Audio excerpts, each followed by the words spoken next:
enquête réalisée par le Bureau d'études forces et recherche sociale. Certains d'entre vous en ont peut-être pris connaissance. Anne Sever qui est parmi nous, hein, merci beaucoup. Vous êtes l'auteur. Vous êtes l'auteur. Co-auteur, responsable de l'étude. Responsable de l'étude. Merci d'être ici. Il nous a semblé indispensable pour entamer le débat de planter le décor. Hein, de quoi on parle. Pouvez-vous nous rappeler les principaux enseignements justement de l'étude que vous avez menée au printemps 2012? Alors, avant de vous rappeler, j'ai l'impression que ça résonne bien, vous m'entendez bien? Ok, c'est moi qui ne suis pas bien en fait. Avant de vous donner les principaux enseignements, je voudrais juste refaire un point pour vous rappeler comment on a travaillé, ce qui a été la commande, puisque c'est une étude qui a été commandée par l'Accès et qui nous demandait en fait de nous intéresser à une figure professionnelle qu'ils ont appelée les professionnels généralistes de la politique de la ville, en nous disant en fait qu'il fallait la trouver dans l'évolution de la figure historique du chef de projet politique de la ville, tel qu'on avait pu le connaître à la fin des années 80, années 90. Et donc, on avait une définition de ces chefs de projet que nous devions donc étudier, qui étaient ceux qui aujourd'hui, dans un univers où la politique de la ville s'est segmentée et fragmentée beaucoup en thématiques, ceux qui ne sont pas dédiés à une thématique particulière ou à un dispositif sectoriel particulier, et qui sont les référents pour leur collectivité, donc de la politique de la ville, et qu'on peut repérer aujourd'hui au fait qu'ils sont référents pour le dispositif qui est le CUX. Et pourquoi ça? Donc une fois que donc ça c'était la commande. La commande et ce que voulait savoir l'Accès, il y avait plusieurs choses. Il y avait qui sont ces professionnels, à quoi ils ressemblent, puisque on dit qu'il y avait beaucoup de rajeunissement, de féminisation, de choses. Qui sont-ils aujourd'hui et que font-ils?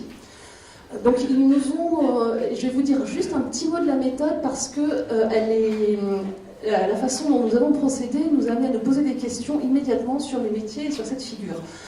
L'Accès nous avait demandé de faire une enquête par questionnaire justement pour pouvoir avoir réponse à toutes ces questions. Qui sont-ils, quel âge ont-ils, quelle formation, quelle fonction, etc. de ces chefs de projet politique de la ville ou chefs de projet CUX. Et pour faire ce questionnaire, il fallait bien entendu repérer les gens, puisqu'il fallait leur envoyer. Il a fallu donc constituer un répertoire. En démarrant l'étude, un répertoire, et nous avons donc consulté les préfectures, des centres de ressources politiques de la ville, avec cette définition. Et, donc, les référents CUX pour vous, qui ne sont pas dédiés à des dispositifs spécifiques ou à une thématique spécifique. Et on utilisait aussi pas mal encore bien sûr, l'intitulé chef de projet politique de la ville. Et immédiatement, l'exercice de répertoire, en fait, la constitution de ce répertoire nous a mis au cœur de l'hétérogénéité des situations, en fait, occupées par ces professionnels aujourd'hui, et de la difficulté de définir d'emblée ce qu'est un généraliste. Et quand on parle de la figure originelle, qui était un chef de projet, souvent un homme, qui se caractérisait par une position très très particulière dans les organigrammes, puisqu'il n'en était pas en fait, dans les organigrammes des collectivités, plutôt à l'extérieur, un lien direct avec un élu fort ou un maire, c'est quand même ce qui a constitué la figure. Et aujourd'hui, évidemment, ça n'existe plus, ça s'est décliné, et du coup, nous nous sommes retrouvés, par exemple, avec, dans certains endroits, 2 référents. Un directeur de service et quelqu'un qui s'appelait chef de projet CUX, que nous avons conservé dans notre répertoire, puisque l'idée, c'était après de pouvoir s'intéresser à l'existant et ce qu'il y avait derrière ces intitulés, ces fonctions diverses. Donc voilà, donc c'était un petit détour par la méthode. Après nous avons donc envoyé ces questionnaires. Nous remercions l'ensemble des professionnels qui ont répondu, puisque 543 professionnels ont répondu à cette enquête. Et ensuite, 36 d'entre eux nous ont accueillis pour une deuxième phase qualitative pour de très très longs entretiens. Donc voilà, mais je veux dire, avant de... Si vous voulez, ensuite on passera aux enjeux, mais je voulais revenir sur quelque chose, sur la figure d'abord, qui s'est éclatée aujourd'hui et qui était je dirais, un des premiers enseignements de l'étude. Alors, vous l'avez évoqué, la première vocation de cette étude, c'était de dresser un portrait robot. Alors, qu'est-ce qui en ressort? Alors, le portrait robot, à grands traits, le portrait robot, ce sont des professionnels qui effectivement se sont féminisés, puisque un peu plus de la majorité sont des femmes aujourd'hui. Ils ont rajeuni, mais ça c'était un enseignement de l'étude en fait, c'est que ces professionnels bien spécifiques, certes, ils ont 40 ans en moyenne, 40,6 si je me souviens, sont bons sur notre panel, et on n'avait que 13% de gens qui avaient moins de 30 ans, donc de vraiment jeunes professionnels, et un seul qui était dans sa première expérience professionnelle. Donc on avait quand même quelque chose qui nous a semblé assez spécifique, tout simplement parce que les hypothèses de départ de l'étude, c'était il y a un rajeunissement considérable des professionnels du développement social de manière générale, et on se retrouve avec beaucoup de très très jeunes sortants de leur master de développement social ou des choses comme ça, un peu perdus, qu'il faut beaucoup accompagner. Dans notre population spécifique généraliste, il y en a. Mais ils ne sont pas du tout la majorité. Les collectivités choisissent plutôt des gens qui ont déjà une expérience professionnelle et qui sont en capacité d'exercer l'intégralité des missions accordées. On trouve plutôt les très jeunes, en fait, dans les dispositifs sectoriels, les coordinateurs PRE, ASO, des choses comme ça. On les trouve, ou dans les chargés de mission, puisque dans notre panel, les plus jeunes ne sont pas chefs de projet, ils sont chargés de mission, coordonnateurs. Et donc, voilà, ils sont plus jeunes, mais quand même pas tant que ça. Voilà. Ce qui est important aussi, c'est que et ça nous a beaucoup frappé, moi je ne m'y attendais pas du tout, c'est qu'on avait des gens quand même qui étaient arrivés assez récemment sur la politique de la ville. La moitié des personnes interrogées occupaient leur poste depuis moins de 5 ans, en fait depuis la signature des CUPS à peu près. Ce qui veut dire qu'il y a eu un renouvellement très important à ce moment-là de la population, et il y avait, je ne sais plus, dans notre échantillon, peut-être 7% de gens qui travaillaient depuis avant 2000 en fait, dans la politique de la ville, et la moitié aussi de l'échantillon occupait son premier poste dans la politique de la ville. Donc on avait ce qui était dû à la multiplication des CUPS aussi, le fait que du coup il y avait beaucoup de sites qui avaient eu des CUPS qui n'avaient pas de contrat de ville auparavant et qui du coup avaient donc des gens les avaient pris en charge qui n'avaient pas nécessairement travaillé dans la politique de la ville auparavant. Mais c'est quelque chose sur lequel, personnellement, je dois l'avouer, pour pourtant souvent travailler avec des chefs de projet politique de la ville, je ne m'étais pas rendu compte de ce renouvellement important. Le renouvellement s'accompagne d'autres choses. Avec le rajeunissement, c'est qu'on se trouve face à des professionnels qui sont de plus en plus diplômés, puisque on a maintenant parmi les jeunes, ils ont tous un bac plus 5+. Et les formations, selon les générations, changeaient beaucoup, puisque tous les gens de moins de 35 ans ont généralement, il y avait 4 types de formations pour eux, qu'on retrouvait dans l'échantillon, qui étaient développement social, un master 2 tout autour du développement social, urbanisme, sociologie et sciences politiques, avec le développement social et l'urbanisme en premier. Et en revanche, quand on arrivait aux quarantenaires, cinquantenaires, on avait des gens qui venaient plutôt des sciences éducatives et du travail social pour les plus âgés. Formation initiale qui disparaissent totalement, en fait, chez les jeunes générations. Donc on a une évolution des formations initiales, un renouvellement donc, de génération et un renouvellement aussi de compétences, de formation initiale et de façon d'aborder le métier. Alors dans votre étude, je trouve que c'est vraiment un élément très intéressant, vous vous efforcez de dresser une typologie des professionnels selon leur rapport au terrain, selon leur rapport à l'autorité municipale. C'est ça, peut-être d'un mot. Oui, je le reprendrai tout à l'heure. Pour dire les choses, la question que nous posait l'accès, en plus de qui sont-ils, c'était quelle est leur capacité d'action. Et à chaque fois que cette question nous était posée avec des déclinaisons précises, on avait envie de leur répondre, ça dépend. Ça dépend de plein de choses, du contexte. Donc quand nous avons, en plus de ce questionnaire quantitatif, nous avons fait des entretiens auprès de 36 professionnels très longs, avec leurs responsables, et également avec des élus, leurs responsables hiérarchiques. Donc on a une 60aine d'entretiens comme ça. Et on s'est attaqué à la question de comprendre quels étaient les déterminants en fait, de cette capacité d'action. Et on a testé beaucoup de choses et on est arrivé à la conclusion de voir qu'il y avait deux déterminants très forts, c'est que on n'a pas les mêmes postures professionnelles, on ne peut pas faire les mêmes choses selon qu'on est plus ou moins proche du niveau politique et plus ou moins proche du terrain. Et que quand on arrive à avoir les deux, c'est-à-dire être à la fois très proche d'un élu fort ou du maire, et donc à peser sur la stratégie, et en même temps avoir une proximité avec le terrain au sens d'un réseau relationnel très fort avec les acteurs opérationnels de terrain, ça donne une position forte.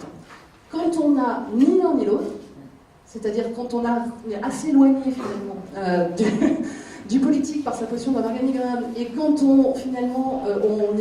on travaille tellement dans l'ingénierie et la gestion de dispositifs qu'on n'est plus tellement proche du réseau d'acteurs sur le terrain, on perd considérablement de capacité d'action.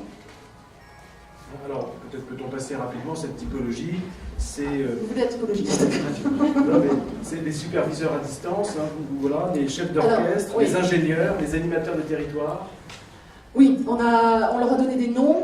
On a appelé chefs d'orchestre les gens qui avaient la chance de cumuler un positionnement stratégique fort, donc une proximité avec le politique, et en même temps un réseau relationnel et une capacité à maintenir le lien avec le terrain assez forte. Ça s'accompagne bien entendu d'un certain nombre de conditions qui sont des gens qui sont les plus hauts dans l'organigramme, généralement parmi les panels étudiés. On a appelé ingénieurs ceux qui, pour nous, étaient les plus éloignés à la fois du niveau politique et du terrain, parce qu'ils se consacrent essentiellement à la gestion de dispositifs, à de l'observation, à du diagnostic, à de l'évaluation. Nous avons, alors après, c'est une figure intéressante mais complexe parce qu'il y a plein de gens à l'intérieur. Nous avons appelé animateurs de territoire ceux qui en fait travaillent au niveau d'un quartier et sont plutôt dans vraiment l'animation, l'accompagnement des acteurs d'un territoire. Ils sont chefs de projet mais sur un quartier ou deux quartiers, un territoire. Ils sont assez loin, eux, du niveau politique. Et nous avons appelé superviseur à distance une figure qui, en fait, n'est pas du tout chef de projet, puisque ce sont des gens qui n'ont pas de développement dans leur mission particulièrement, je veux dire, en tout cas, au sens où on l'entend habituellement. Ce sont des gens qui, dans des toutes petites communes, sont des directeurs généraux des services, directeurs généraux adjoints, et qui se sont vus octroyer la responsabilité de la politique de la ville lorsque leur commune a signé un CUX. Et du coup, ils ne sont pas des professionnels de la politique de la ville, ils la supervisent. Donc, ce sont leurs services qui mettent nous les avons donc appelés les superviseurs. Très bien, alors, vous évoquez, mais peut-être chacun pourra aller voir hein, dans l'étude les réflexions que vous faites et surtout les observations que vous avez menées, voir comment ces différentes figures hein, de professionnels s'emparent de leur mission, ont des capacités d'action, comment ils se positionnent par rapport à leur mission, peut-être d'un mot, et puis après, quels sont les enjeux? Qu'est-ce qui ressort de l'étude? Quelle réflexion ça nous inspire? Alors, d'abord, les figures telles que nous les avons présentées sont des archétypes. C'est-à-dire qu'on va rarement trouver, même si nous en avons, des gens qui nous ont inspirés pour créer ces archétypes, mais beaucoup de professionnels cumulent un certain nombre de... se déplacent en tout cas un petit peu sur l'échelle. On n'a pas donc, mais ça nous aide à réfléchir par ces différents positionnements, tout simplement parce que pour moi c'est un des enseignements finalement, par exemple, c'est l'importance toujours, aujourd'hui encore, du lien avec le politique et le portage politique dans ces métiers. Ce sont des métiers stratégiques, puisqu'on est quand même sur le développement d'un territoire, là, réfléchir à la fonction d'un territoire en difficulté dans une ville, dans une commune, dans une agglomération, et de pouvoir aider le politique à faire cela. Et on voit bien que lorsque l'on a des professionnels qui sont plutôt orientés par leur collectivité, par leur positionnement, à ne faire que de la gestion de dispositifs, ils ont beaucoup de difficultés à avoir cette position stratégique et à peser dessus. Donc on voit bien que les positionnements, effectivement, ça va considérablement peser sur la capacité d'action, la capacité de développement des professionnels. Alors il y a un point qui est me semble-t-il, très important, c'est sur les relations avec l'État. Hein, dans une période de recomposition, une période d'incertitude, on y reviendra dans le débat tout à l'heure, vous pointez des relations distendues entre les professionnels et l'État. Les entretiens ont été réalisés en décembre 2010, et 2010 a été une année assez difficile pour les services déconcentrés de l'État, puisque c'était la RGPP, la disparition des... La révision générale des politiques publiques, qui se traduit très concrètement par un non-remplacement d'un fonctionnaire sur 2 à la retraite. Donc c'était une année aussi difficile pour la politique de la ville, puisque on ne savait plus ce que devenaient les CUC, c'était renouvelé, on ne savait pas fabriquer. On était dans une période quand même d'incertitude et de recomposition au niveau de l'État des équipes qui arrivaient dans cette nouvelle direction qu'on appelle aujourd'hui les DDCS, les directions départementales de la cohésion sociale. Et lorsque et c'est vrai que c'était très très très frappant, je pense que, je ne sais pas s'il y avait un effet de contexte, mais on est quand même dans une tendance forte là-dessus, c'est que ce qu'on a dit, c'est que finalement les représentants de l'État local et les professionnels des collectivités à ce moment-là ne parlaient plus la même langue. On avait des professionnels qui essayaient du mieux qu'ils pouvaient, en fonction de ce qu'ils pouvaient faire et de leur capacité, de promouvoir des projets, du changement dans leur collectivité, d'avoir une dimension de projet territorial. C'était quelque chose qui faisait le cœur de leur travail. Et en face, des agents de l'État qui souvent connaissaient pas beaucoup la politique de la ville parce qu'ils venaient d'arriver, et qui eux géraient des dispositifs et passaient leur vie à demander des dossiers, des indicateurs, et à très peu connaître en fait les agents des collectivités. Enfin, ils connaissent très peu connaître de l'intérieur. Et donc avec comme deux définitions de la politique de la ville. Une définition qui était de la gestion de programme et une définition qui est de la stratégie de territoire, de l'autre côté, et qui avait beaucoup de mal à se parler, et qui du côté des agents de l'État, nous l'avons souligné auprès de l'accès parce que ça nous a paru quand même très important, cachait quand même une certaine détresse, on peut le dire comme ça quasiment. En tout cas, je dirais que les agents qu'on rencontrait, qui étaient mis en demeure d'obliger par exemple à de l'évaluation, qui ne savaient pas à peine comment faire une évaluation, qui étaient comme ça, ils avaient plein d'obligations, s'acquitter comme ils pouvaient, mais on voyait bien qu'il y avait un besoin d'être accompagné dans la compréhension de ce qu'est cette chose mystérieuse qu'est la politique de la ville, que dans cette nouvelle génération d'agents de l'État qui venait d'arriver, il y avait quand même, pour eux, ça restait très très mystérieux. Donc c'est pour ça qu'effectivement, il y avait une sorte d'absence de dialogue avec comme deux langues séparées. Merci Anne Sauvert. Alors je sais que vous évoquez peut-être un dernier mot, vous évoquez également les besoins de formation, mais on y reviendra peut-être un peu plus tard. Je voudrais juste dire une chose pour finir. C'est que pour moi, la chose qui me semblait quand même peut-être la plus importante, en tout cas qui traversait le plus la tension dans la façon d'exercer les métiers, les conditions d'exercice, c'était quand même la façon, et ça vous intéresse évidemment au premier chef, la tension qu'il existe entre l'objectif de développement et la gestion de dispositifs. Parce que ce qu'on a appelé ingénieurs, ceux qu'on a appelé ingénieurs, en fait ce sont des gens qui, dans leur forme plus caricaturale d'exercice, de la profession, ne peuvent faire que de la gestion de CUX, de VVV, de je sais pas. Et parce qu'il n'y a pas de projet politique derrière, pas de réflexion sur les territoires, et qui sont des professionnels très malheureux.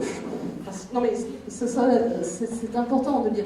Qui sont des professionnels qui se sentent empêchés dans le cœur de leur métier, c'est-à-dire qui est de faire du développement et de produire du changement au cœur de leur collectivité, du changement sur les territoires dont ils s'occupent.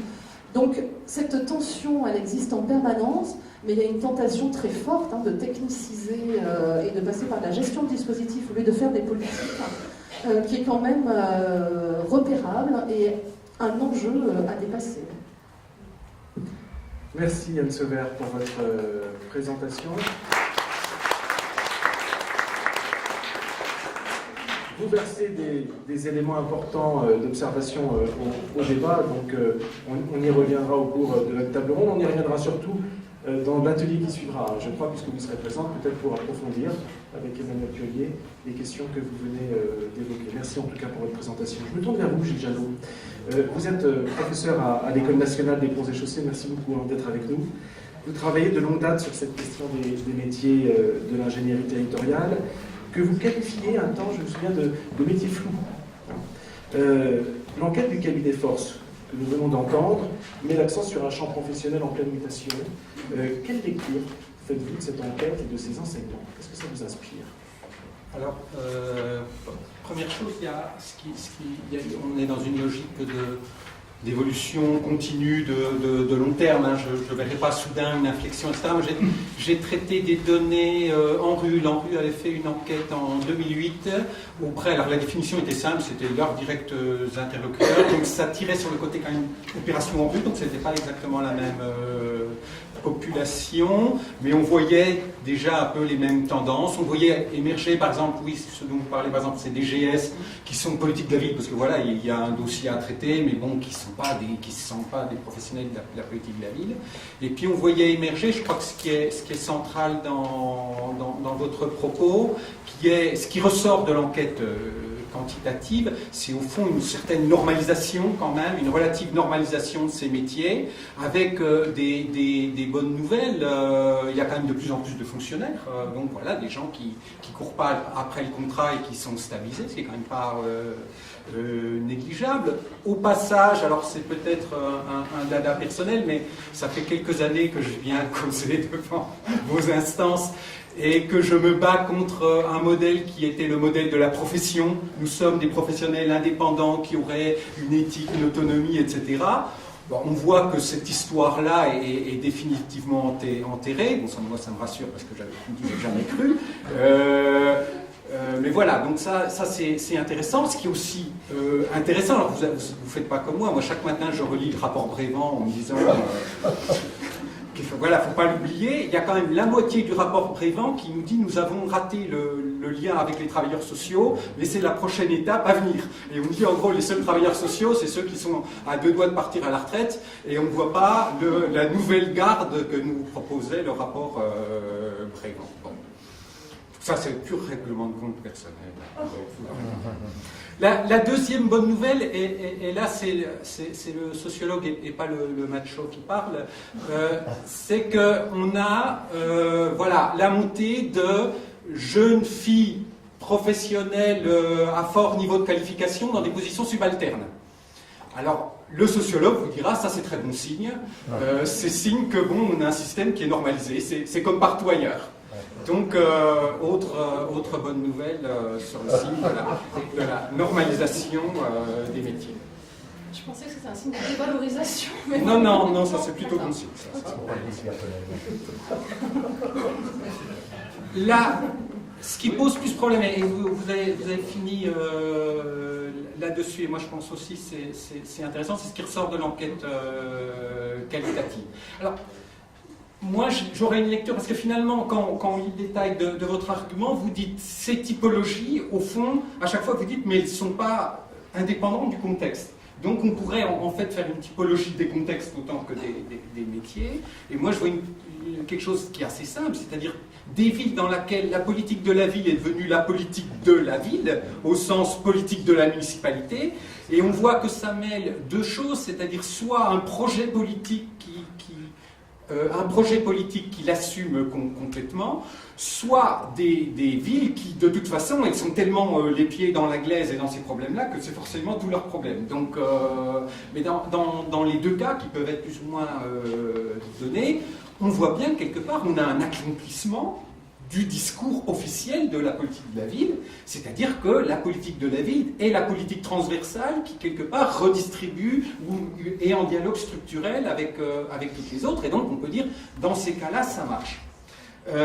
En revanche, il y a les autres cas, et là, les nouvelles sont quand même pas extraordinaires, c'est-à-dire qu'on est quand même plutôt dans une logique, alors là aussi on a l'impression d'entendre un peu les mêmes choses depuis longtemps, mais de bureaucratisation, les gens traitent les dispositifs un peu à la routine, ils ont du mal à coopérer, ils sont isolés, et là ça ne bouge pas beaucoup.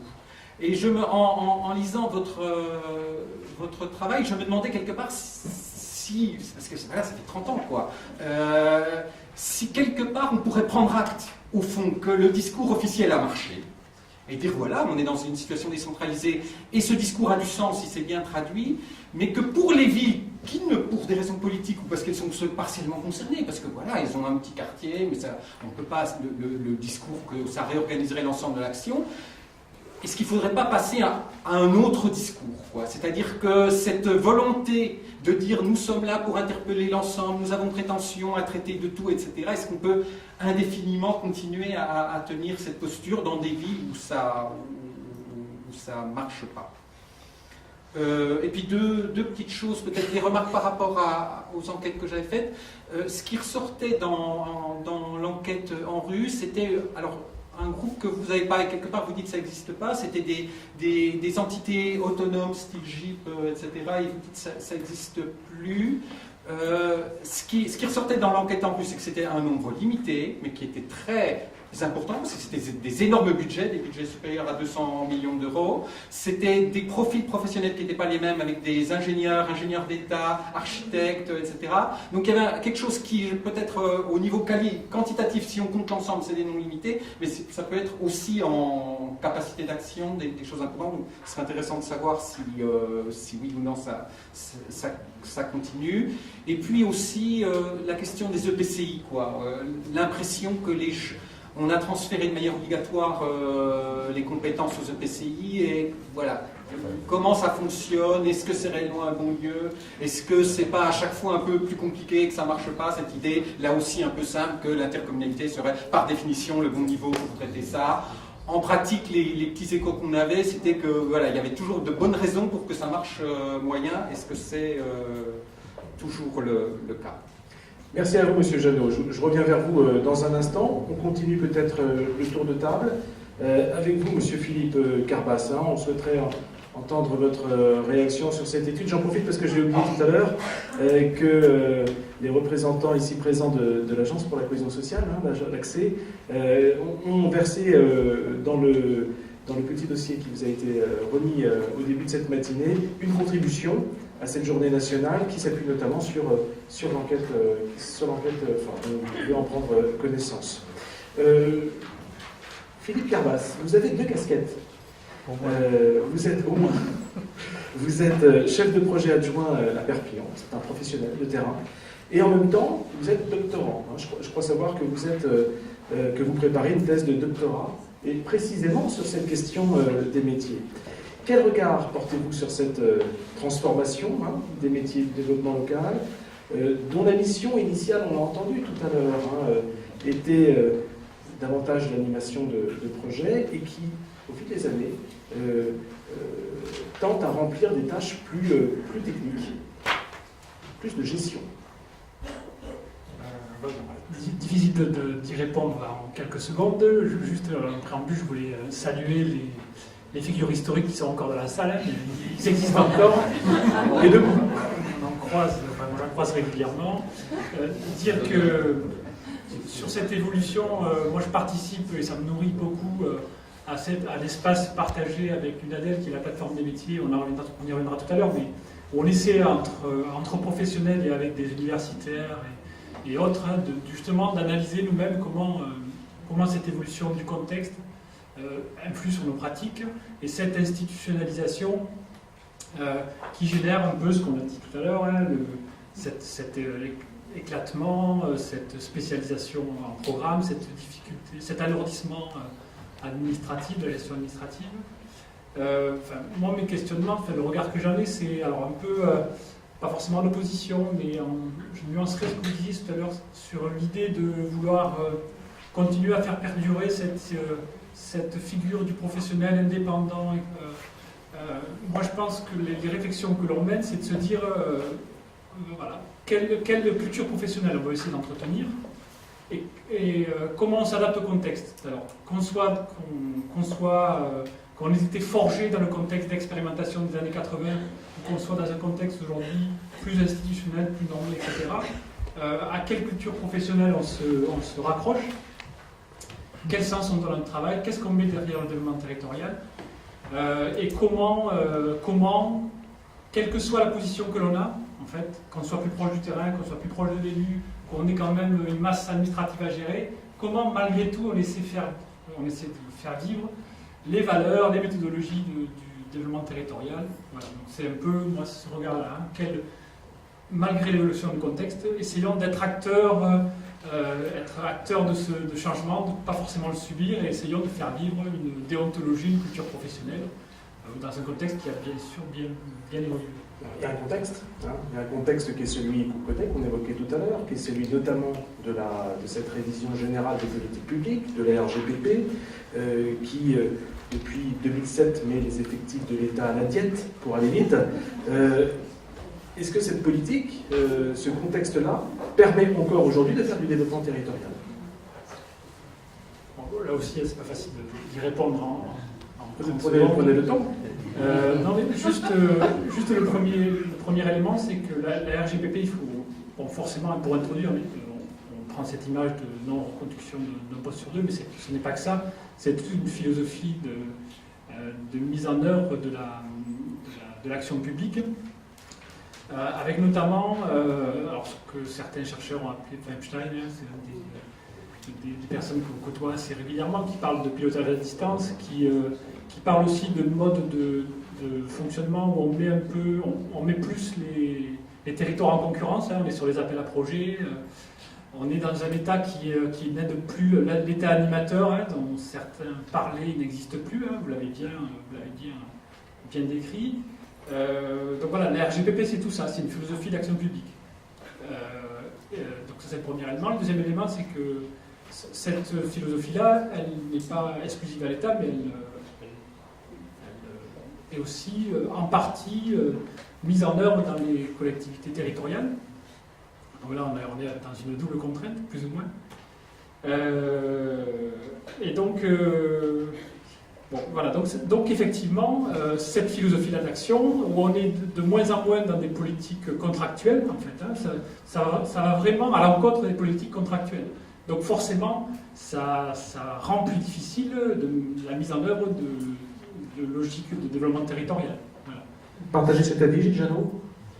Oui, je pense que vous ouvrez une question qui est assez importante. Je peux peut-être développer un petit peu. Alors, pour l'instant, je ne travaille plus trop sur la politique de la ville et je travaille sur d'autres choses. Mais peut-être ça éclaire.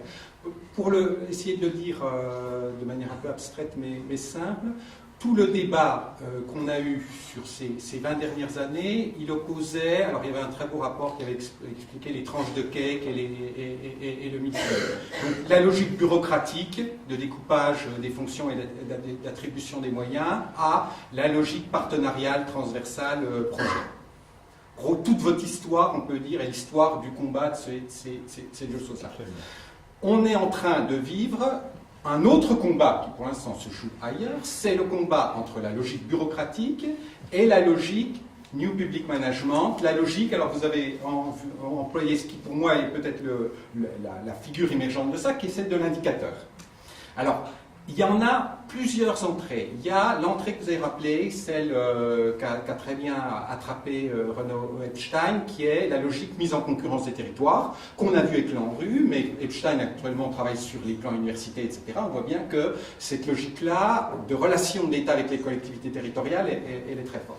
La deuxième lieu où on voit ça, c'est en gros la loi organique sur les lois de finances, la nécessité de produire des indicateurs, et ceux dont vous parlez l'État, je pense que le type il devait remplir son indicateur LOLF et dire voilà, moi ce que je veux c'est que vous répondiez à telle et telle chose. Donc une manière de gérer le budget de l'État qui repose sur ces critères de mesure.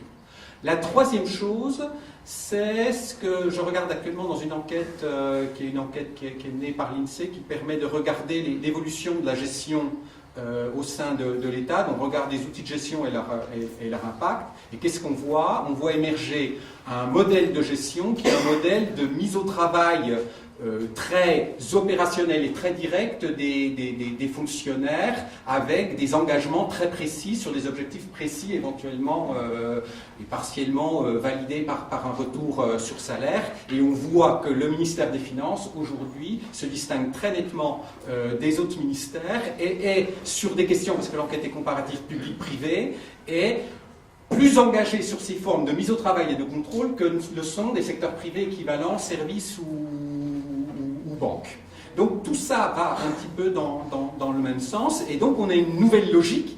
Et quelque part, c'est assez drôle parce qu'on réinvente un peu l'histoire, c'est-à-dire l'attaque du vieux modèle de la bureaucratie, mais non plus au nom du partenariat, mais au nom de logique finaliser, clarifier des objectifs, les finaliser, les mesurer, les sanctionner. Et c'est deux logiques qui sont assez radicalement différentes, parce que là, c'est au contraire, on essaye de viser des choses précises et de trouver des résultats précis, et puis l'autre, c'était au contraire, on est dans le transversal, etc.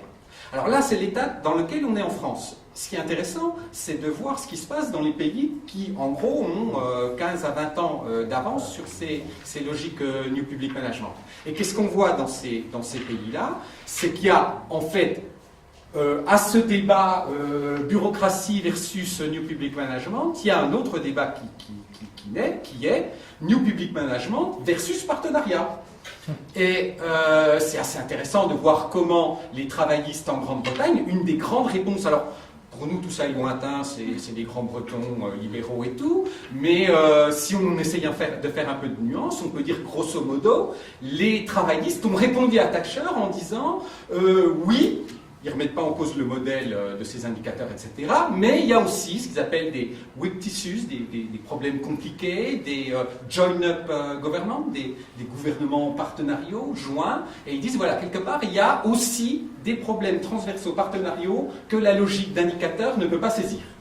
Et donc, ce qu'on observe, je suis allé il y a quelques temps autour de Sheffield faire des enquêtes, et bien c'est ce rapport de force que gèrent les professionnels de la politique, de la ville, qui est à la fois de poser la question du partenariat et à la fois de répondre aux indicateurs. Ce qu'ils peuvent faire parfois de manière conjointe, ce qu'ils peuvent faire aussi de manière séparée, c'est-à-dire qu'on paye quelqu'un à remplir les indicateurs et on essaye de faire son travail de l'autre. Voilà, tous les cas de figure sont possibles, mais en tout cas, cette nouvelle tension-là me paraît être un petit peu l'avenir de la situation. Et ce que vous décrivez, là, l'acteur de l'État que vous décriviez est peut-être un peu perdu, mais je crois qu'il va falloir considérer qu'il n'est pas un peu perdu, et que c'est bien cet interlocuteur qui, alors, n'est pas rentré dans cette culture politique de la ville, mais qui va être de plus en plus fort à réclamer ces logiques d'indicateurs. Merci Gilles. Une nouvelle composition du paysage et des enjeux. L'intérêt de la journée, c'est aussi qu'il y ait une interaction avec vous qui êtes présents, donc n'hésitez pas à prendre la parole si vous le souhaitez, d'une part pour faire part des questionnements que peut susciter chez vous les débats que nous avons, autant profiter de la qualité de nos intervenants, mais également des témoignages que vous pourriez apporter sur votre quotidien, sur les tensions dont on parle là, qui sont palpables dans les métiers. Voilà, donc si vous avez des questions, n'hésitez pas, il suffit de lever la main et je vous donne la parole. Merci beaucoup. On peut peut-être aborder, Gilles Janot, je vois l'heure tourner, donc si vous le voulez bien, donner la parole. Je reviens vers vous, Philippe Carbas. D'un mot simplement, parce que nous avons une intervenante, Emmanuelle Kelly, qui va nous le préciser davantage. Mais vous participez au titre de l'IRDSU à la plateforme des métiers du NADEL, dont on parlait tout à l'heure. On y revient dans un instant, mais cette réflexion sur les métiers, c'est une réflexion qui est menée au sein de la plateforme ?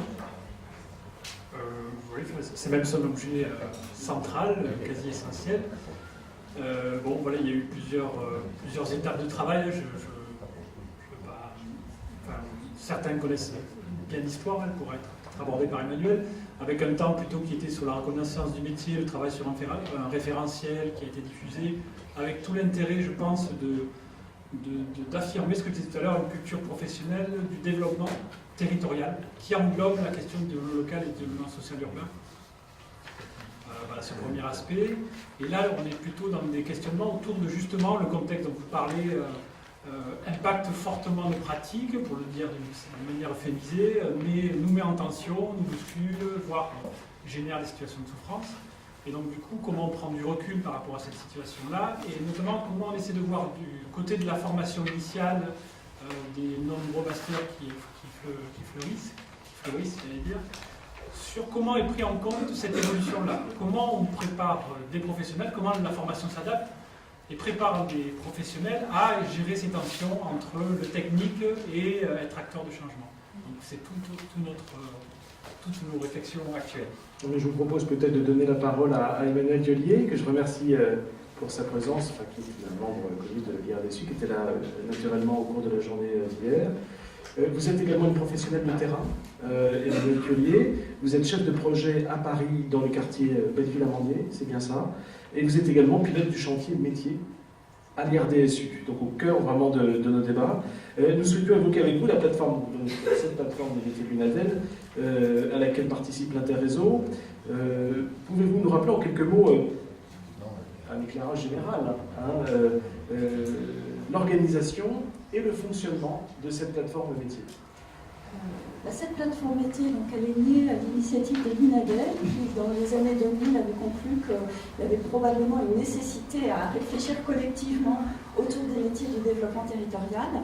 Et donc elle s'est constituée en 2000 et elle associe donc des partenaires institutionnels, des partenaires associatifs, des associations de développement local, des associations professionnelles et les milieux de la formation et de la recherche. Donc ça fait déjà des milieux différents là, qui travaillent un petit peu sur les mêmes objets. Et c'est vrai que nous, l'Interréseau DSU, on a vu très vite la nécessité de rejoindre cette réflexion collective sur le métier du développement territorial. Donc on est rentré en 2000, 2001, je ne sais plus. Voilà, et depuis ce temps, on suit ce travail. Et c'est vrai que... et donc, en fait, c'est un travail bénévole, en fait. La plateforme a des petits moyens pour fonctionner. Elle peut avoir des subventions, des partenaires comme la DATA, par exemple, le SGCIV. Mais sinon, chacun apporte un petit peu au pot de la réflexion collective. Et donc, on a un principe de fonctionnement. On se retrouve une fois, une journée, tous les 2 mois, à peu près. Et puis on a des groupes de travail intermédiaires qui produisent, donc notamment là on a un groupe de travail Île-de-France parce que c'est plus simple de travailler aussi de manière régionale. Voilà, et donc... Mais c'est bien dans le cadre de cette plateforme qu'a été produit le référentiel cœur de métier développement territorial. Il y a effectivement des productions, il y a eu des commandes aussi. Ce référentiel métier, c'était une commande de la DATAR, très clairement. L'idée, c'était de regarder dans tous les professionnels du développement territorial, au fond, est-ce qu'on fait partie d'une grande famille de métiers du développement territorial? Est-ce qu'il y a des compétences communes? Et donc, on a développé pour ça c'était en 2003, 2004, 2005, notre référentiel qui a été élaboré en 2005, enfin, il est sorti en 2005. Et il y a eu un gros travail participatif, il y a eu à peu près une 60aine de professionnels de tous les milieux du développement territorial. Voilà, il y a eu des groupes de travail en région et à Paris. Donc, c'était animé par une consultante qui nous a aidé à élaborer ce travail. Et donc finalement, il y a eu une trame de travail dans les différents groupes. Et on a identifié... Alors c'est un référentiel généraliste, c'est ce qu'on peut lui reprocher. Parce que c'est un référentiel de compétences cœur de métier. Donc on a isolé des macro-compétences. On en a isolé 5, plus une 6e que je vais détailler. Donc les 5 macro-compétences qu'on a pu identifier, c'est l'aide à la décision, l'animation, la stratégie, l'ingénierie, conduite de projet, la production de connaissances sur les territoires. Donc ça, c'est les 5 macro-compétences. Et la 6e, c'est la capacité à apprendre en continu, que nous avons également identifié. Voilà. Merci Emmanuel Diollier. Je me retourne parce que je vois l'heure tourner. Je me retourne vers la salle, peut-être y a-t-il des questions.